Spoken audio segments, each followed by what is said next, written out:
All right, welcome to The Explainer. So imagine for a second you're a farmer in India. Your entire livelihood depends on that next harvest. But where do you go for trusted advice? About new seeds, or crazy weather patterns, or a pest that just showed up out of nowhere. Today, we're going to break down the massive system that's been built to answer exactly that question, bridging that huge gap between the science lab and the actual farmland. So let's just start with the most basic question, right?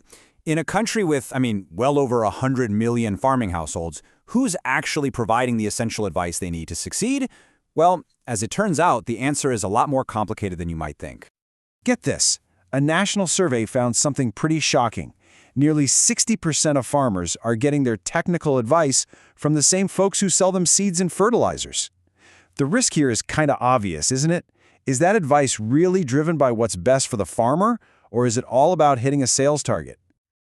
That gap really highlights the urgent need for unbiased scientific support. And that's exactly where the formal solution comes into play. It's a concept called agricultural extension. So what is it exactly? Well, the name itself gives you a big clue. It's all about extending or stretching out knowledge.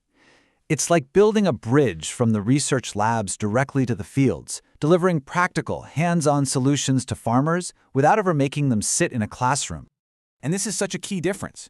You see, formal agricultural education is all theoretical, right? It happens before someone starts their career. Extension is the total opposite.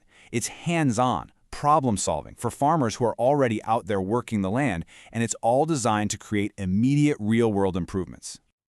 So, how does a country as vast as India actually make this happen? Let's take a look under the hood at the engine that delivers all this education to millions and millions of farmers. This number right here, 731, this represents the backbone of the entire system. These are the Krishi Vigyan Kendras, or KVKs for short. You can just think of them as farm science centers. They're spread out across pretty much every single district in the country, acting as the frontline hubs for ag tech.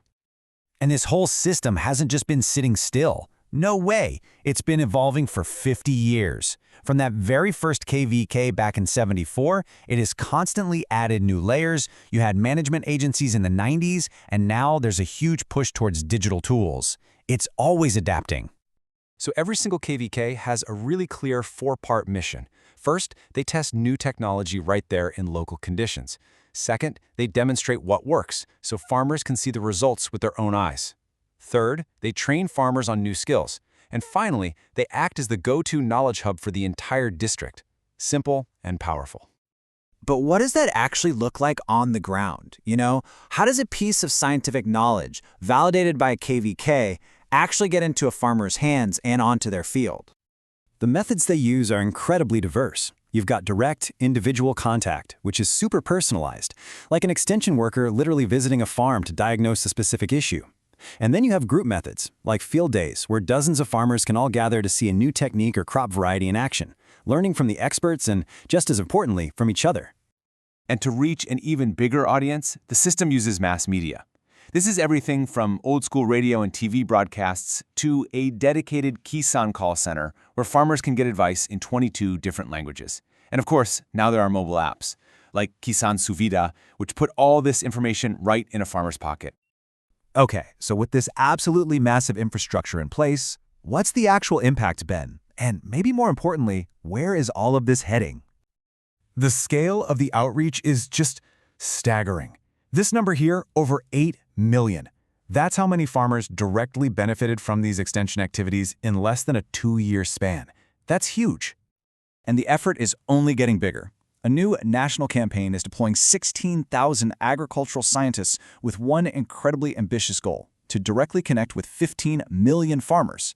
The idea is to finally close that gap between the lab and the field once and for all. And this quote really captures the whole philosophy for the future. It's about breaking down the walls of the lab and making sure that science isn't just happening for farmers, but with them right there on their own land. So this leaves us with one last, really big question.